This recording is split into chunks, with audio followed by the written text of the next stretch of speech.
यह कहानी एक जबरदस्त जुआ और बदले की दास्तान बयां करती है। 3 गिलास शराब रखे थे जिनमें से 2 में जहर था। शर्त थी कि अगर शराब पीने वाले को कुछ नहीं हुआ तो वह महिला को अपने साथ ले जा सकता था। क्रैब ने अपने दोस्त की पत्नी को बचाने का फैसला किया, भले ही इसका मतलब अपनी जान जोखिम में डालना था। उसने अपनी जादुई उंगलियों से तीनों गिलासों को इतनी तेजी से घुमा दिया कि जुआरी मास्टर मियामोटो होंग भी भ्रमित हो गया। इसके बाद बिना हिचकिचाहट के क्रैब ने एक गिलास उठाकर पी लिया। वक्त बीतता गया मगर वह जिंदा रहा। ने शर्त के मुताबिक महिला को जाने दिया और क्रैब ने अपने दोस्त की लाश भी मांगी, जिसे बिना किसी विरोध के सौंप दिया गया। लेकिन जैसे ही क्रैब दरवाजे से बाहर निकला, उसकी नाक से खून बहने लगा और उसे चक्कर आने लगे। वह पहले ही समझ चुका था कि शराब में जहर था, लेकिन दोस्त की पत्नी को बचाने के लिए उसने अपनी जान की परवाह नहीं की। उधर ऑस्ट्रेलिया में बैठा उसका जिगरी दोस्त असन अपने बिजनेस पार्टनर्स के साथ पार्टी कर रहा था। अचानक उसे एक चिट्ठी मिली जिसमें से एक सिक्का गिरा। यह वही सिक्का था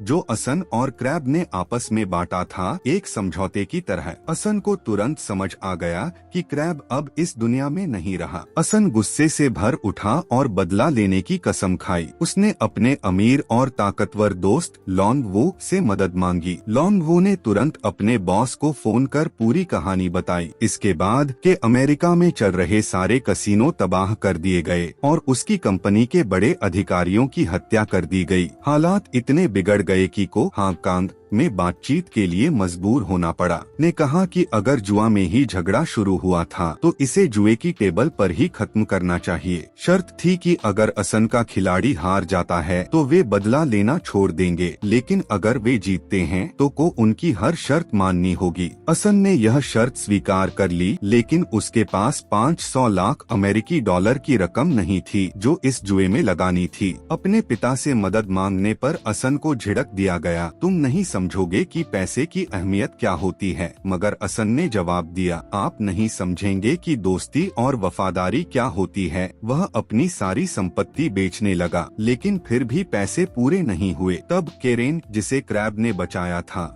ने अपनी सारी संपत्ति असन को दे दी, क्योंकि वह भी क्रैब का बदला लेना चाहती थी। आखिरकार वह दिन आ गया जब असन और के बीच जुए का यह अंतिम मुकाबला शुरू हुआ। क्या असन अपने दोस्त की मौत का बदला ले पाएगा? क्या अपनी शर्त जीतकर बच निकलेगा? बदले, दोस्ती और जुए की इस घातक जंग का अंजाम क्या होगा?